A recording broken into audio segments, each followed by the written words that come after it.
What's up, guys and gals? Welcome back to the Nerd Castle. Today in the world of indie games, we're going to be taking a look at a title called Roots of Yggdrasil. They fired over their playtest, actually, and they let me on in, and I've been taking a look at it now for probably about the last hour. And it's an interesting little city builder. It's got a little bit of like a military influence to it.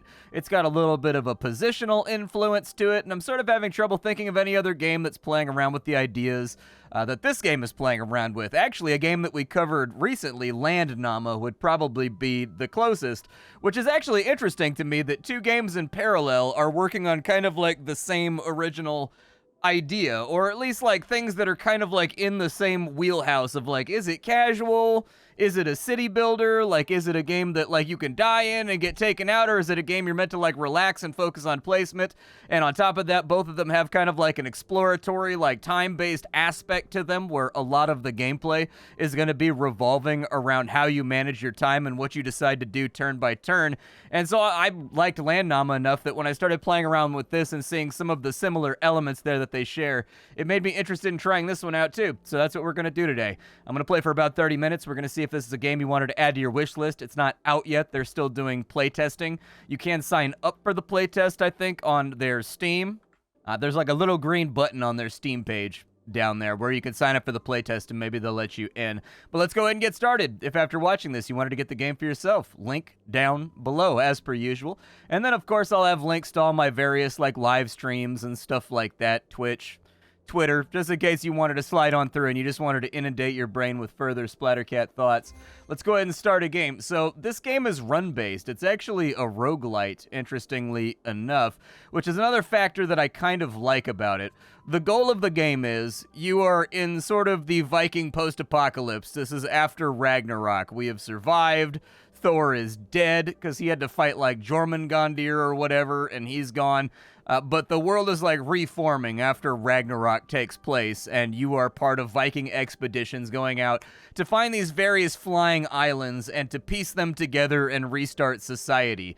As you do that, different islands are going to have different metagame progression items on them and stuff like that that make your runs different, or they unlock new buildings that give you different ways to interact with kind of like the same nodes so that you can come up with synergies. And you have almost like a deck building aspect to the game as well, where you've got, 4 different buildings that collect wood in different ways and synergize with other buildings that process that wood or capitalize on that wood in their own way. You've got different progression trees here that you can take a look at. So you've got your list of buildings, and you've got the buildings that you can unlock in the current playtest. There's only like 3 or 4 of them.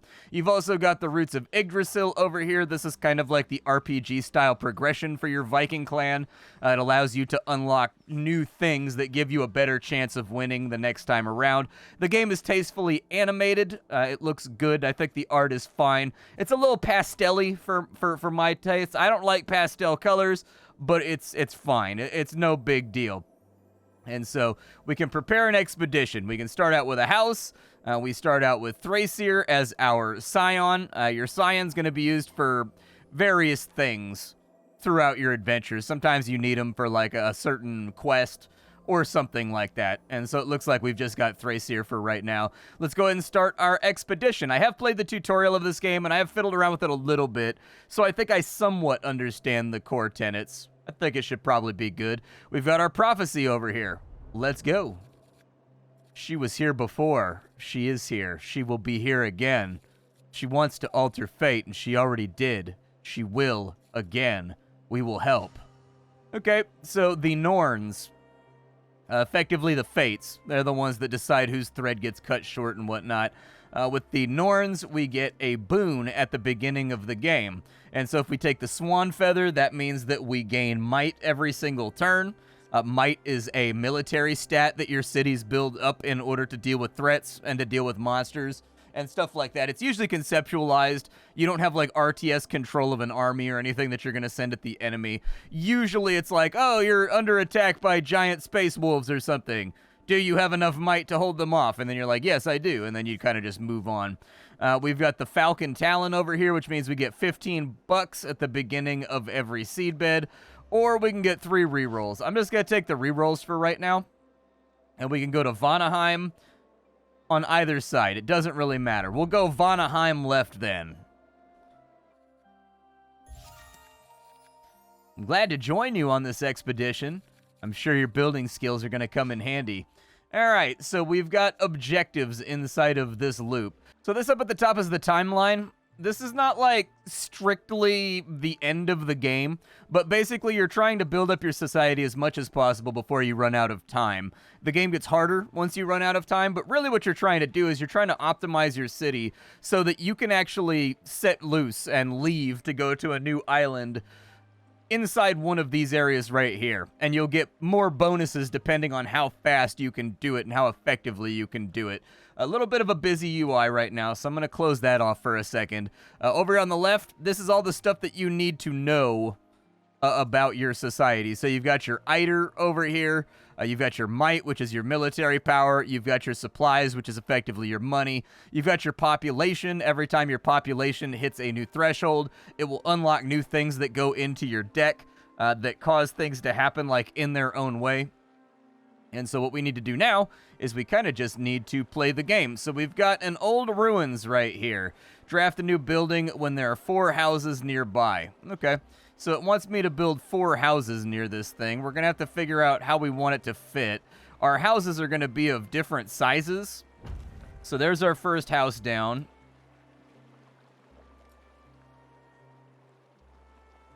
There's our second house. There's our third house. And there's our 4th house. Perfect. The ruins have been rebuilt, and so now we can pick a new building to obtain and add to our overall draft pool. We can get a watch post that will allow us to get 2 might per turn, so we will slowly get more militarily powerful. We can get a runestone. The runestone apparently gives us Iter. We can also get a Iter connector, just in case, but we've already got one right there, so I'll probably take the watch post, in all honesty. Now that we've got the watch post, we can explore new territories when we have 15 might. We've also got a sapling of Yggdrasil over here. To leave the game, basically, you've got to activate these right here. So these trees are what you're looking for. They power up your Viking longboat so that you can fly to the next island. So we need to activate 2 of these, as indicated above our boat, in order to leave. And we kind of want to activate them before this timeline runs out so that we can maximize our bonuses. We also got another building right here from hitting our population goal. We can get a berserker's camp. It looks like we can get a water well, which increases the amount of money we make based on the population surrounding it. Probably take the early well, I guess, since that's an old standard. What does the observatory do for me? So this thing wants me to hit 20 population, I guess, before we activate it.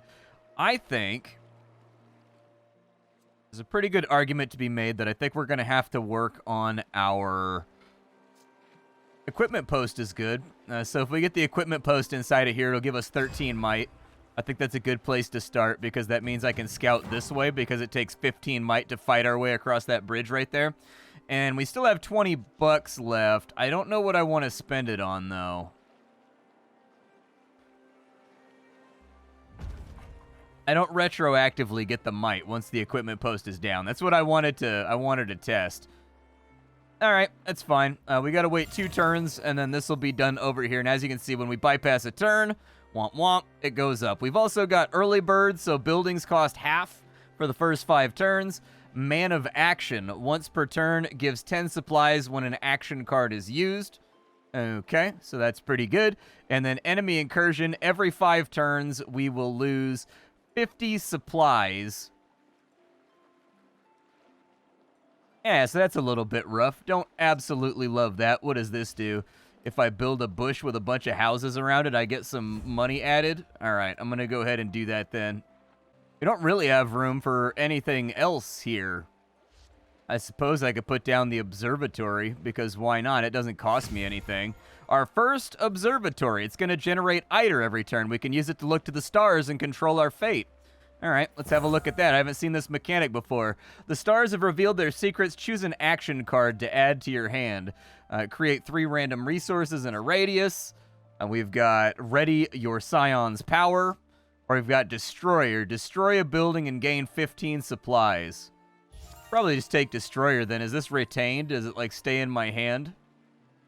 Kind of hard to say. We're getting a little bit of money per turn, but it's not very much. There's not really much we can do on this island either, so probably just hold on to my Eider for right now.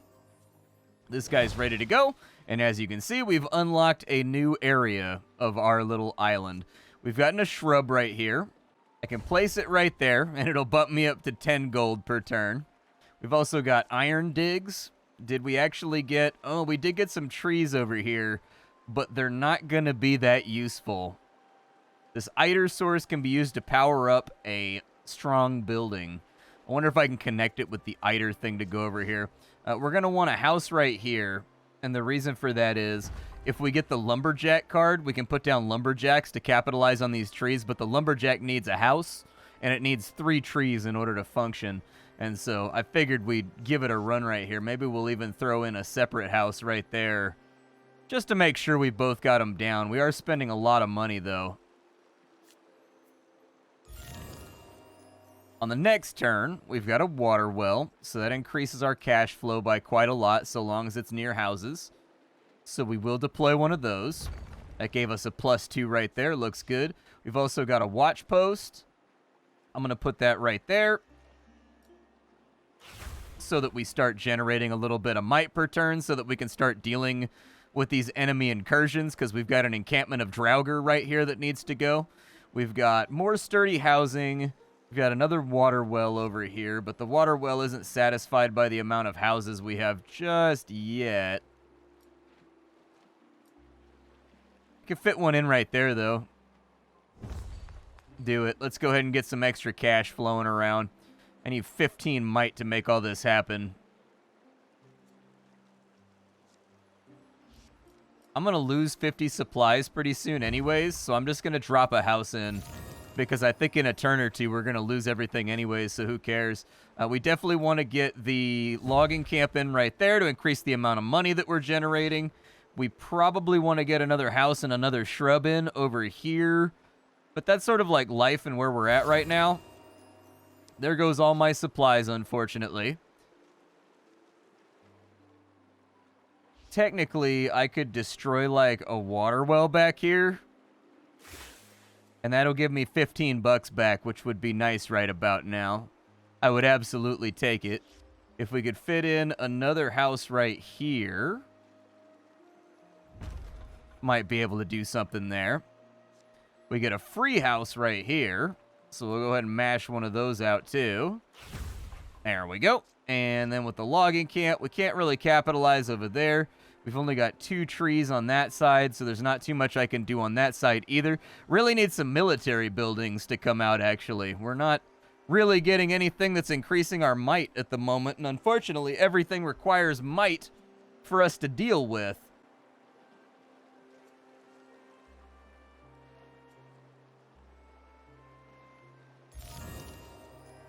Ah, well, what can you do?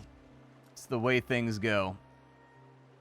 Probably take a Eider connector, I guess. So there's our Eider connector right there. I was hoping it would connect to that guy right there, but I think we need some kind of like specialized building to make it happen. It's okay. I can zigzag this stuff all over the place as necessary. We haven't found any iron yet. We did get another equipment post, though, which is probably a good thing to capitalize on. It's so crowded over here, though.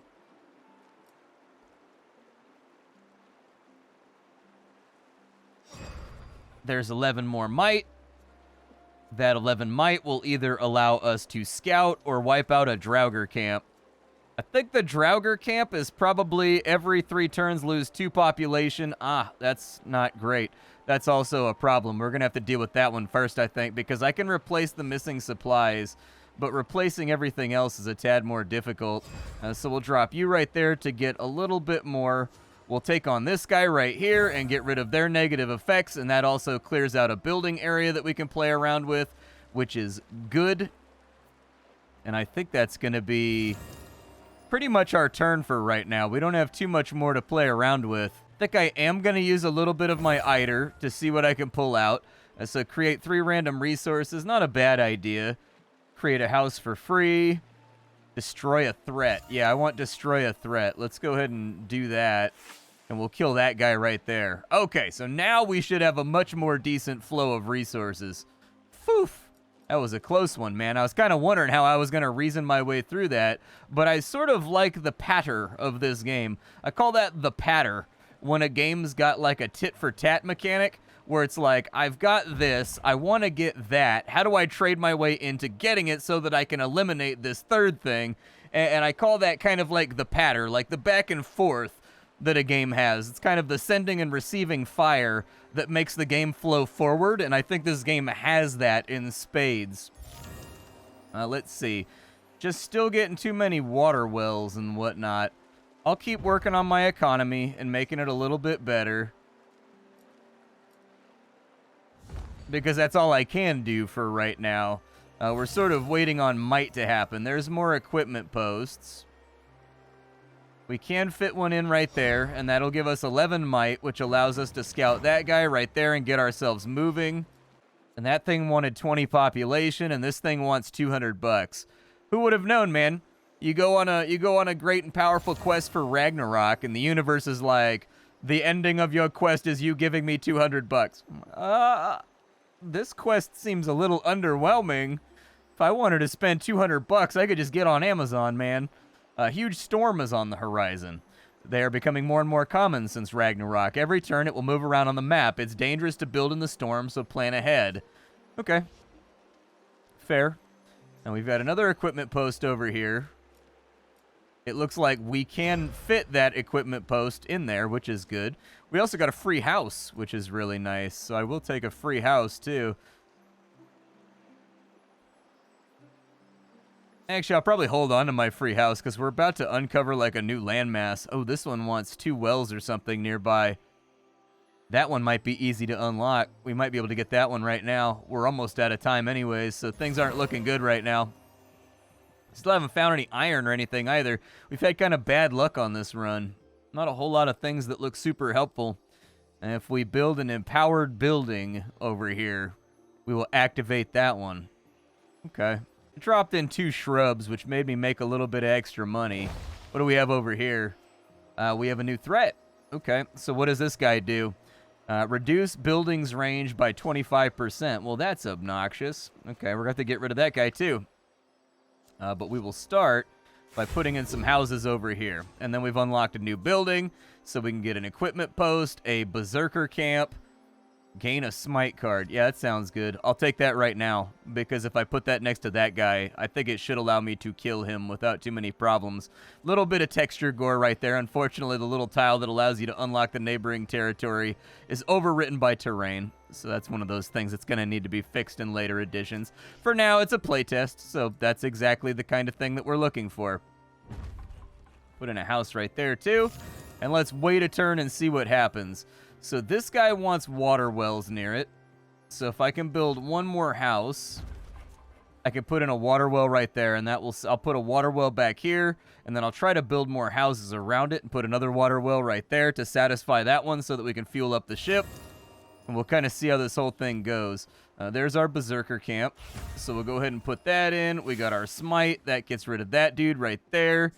We do have the spacing for an equipment post to get even more might right now, which is great. Let's go back over to this side, and we'll open up that path, but I think we're going to lose this map. It's not looking good right now. Just a few too many things going wrong. A little bit more economy right there. I'm going to go ahead and take it. We can also fit in a shrub, which will give us a little bit more economy, so we're up to plus 25. What's that? Oh, I had hoped we would have more time. That's the Ginnungagap.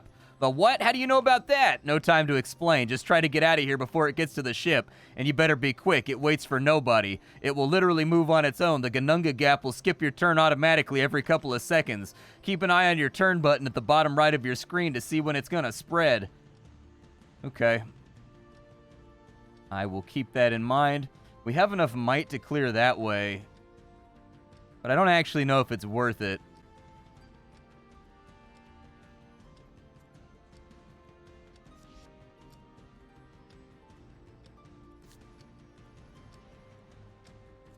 This guy over here is ready, and it's giving us kind of like a little... Oh, an adventure. What does an adventure do? Scion is unavailable for X amount of turns. I mean, that's fine. He's not really doing anything anyways, so, like, you know, he's kind of just like laying around. Let's go ahead and, yeah, send him. That's fine. I've got like a timer now on my turn. I get what they're saying. Okay. Let's go ahead and put in a house. I'm basically out of money anyways. There's a water well. We've got a curse on us right now. Things are getting nastier. Every day, things are getting worse. Every day, things are getting worse. All right, so we've got an Eider source over here that has given us one of the trees that we require to get out of here. Now we just need to figure out whether or not it's this tree we want to focus on or this tree we want to focus on. We still need like 7 more population to get out of here. We don't really have money coming in. So it's 6 turns until we could get out of here that way. Unfortunately, we've only got 3 turns left. This guy right here, don't know if we're going to have the cash to do the thing that I want to do.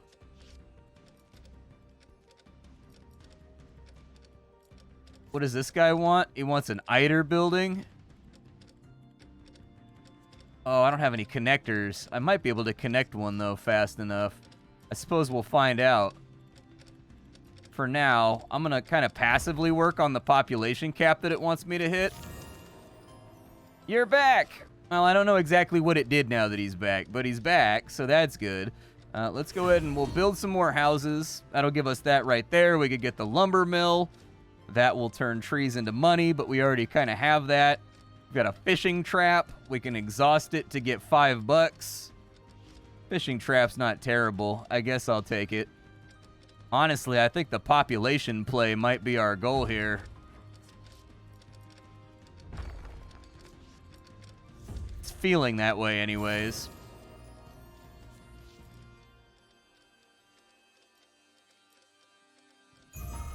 Hey, it worked. I think we can get out of here. Use energy from your saplings to leave. Yeah, let's go ahead and do it. I'm just stoked that we won. I figured that was going to be a big ol' L. You pack what you can into the ship. With the powers of the seedling, you're able to embark on the leg of your journey to Gimli. You may leave behind your settlement, but you can salvage it to upgrade Holt later. So we got 20 boxes, and we got a scroll. And as you can see, that's how the roguelite part of the game works. I like it a lot. It also allows you to get rid of things from your deck if you don't like them. You can go get an artifact, so I'll probably go get one of those. It looks like we got the Shattered Shackles. If you end a turn without using a card, you will get a bonus card on your next draw. Sure, that's not bad. I'll go ahead and take it. We've got the Remnant of Sybil. The birds are an omen. Choose which symbol is going to inspire your people. We can get a Swan's Beak. It lowers our might costs. We can get a Raven's Talon, which increases our Eider. Or we can get the Falcon Beak, which lowers our supply cost by 3. I'm going to take that because it seems to me like the vast majority of things cost you a little bit of cash in that regard. Random encounter. Sure, why not? We can add 1 use to one of our cards. Probably the logging camp, I guess. And then from there, we'll go up to Vanaheim and see if we can survive another map. But I think this game's got kind of a good curve to it. Like, the aesthetics are not one of those things. I tend to prefer things that are a little bit darker and a little bit grittier and a little bit less lighthearted. Like, I don't know. I like things that are bleak. I think that's the true reflection of life itself. I'm a little bit of like a Nietzschean nihilist. But anyways, that beside the point, I think that they've really got this core loop dialed in. It's been interesting seeing the iterative steps that developers have been going through in order to roguelitify a city builder, and up till now, really the only game that's done it well is Against the Storm. Like, that's the one city builder that kind of looked at the attributes that fundamentally make a roguelite fun and managed to get it into kind of like a Warcraft 3 style building game. This game shows that same promise. Like, they've got a loop here that I think is pretty good. Oh, the map doesn't randomize, I guess, in Vanaheim. I mean, it did a little bit, so these trees want different things, but it looks like we've kind of got the same layout. The only difference is, like, this guy right here does not want 200 bucks. This guy here does not want population. Instead, it wants me to explore 6 territories. Okay, fair. Watch place needs 4 houses, and we have to place 4 houses in order to get rid of this ruin. So I suppose I will probably... I didn't realize that it wasn't going to randomize for us. And so anyways, I was going to play another level, but doesn't seem like we need to play another level if it's going to kind of be the same this time around. My name is Splattercat. This right here is Roots of Yggdrasil. I hope you guys dug it. I think this game is pretty cool. I think it shows promise. Like, I definitely think it's one of those games that I'm going to keep an eye on, because it's got a lot of those little things that games like Against the Storm have that I think have me interested in what they're going to do with it long term. We don't have any threats on the island this time, so that's nice.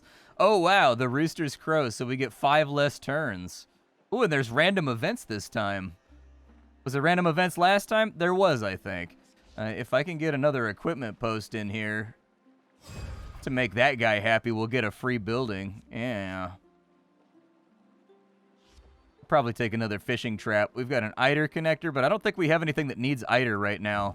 We'll go ahead and open that on up. But as I was saying, my name is Splattercat. I sift through the pile to find what's worthwhile in the world of indie games every single day, so you don't have to. Today we were checking out a title called Roots of Yggdrasil, which I like. I think it's pretty cool.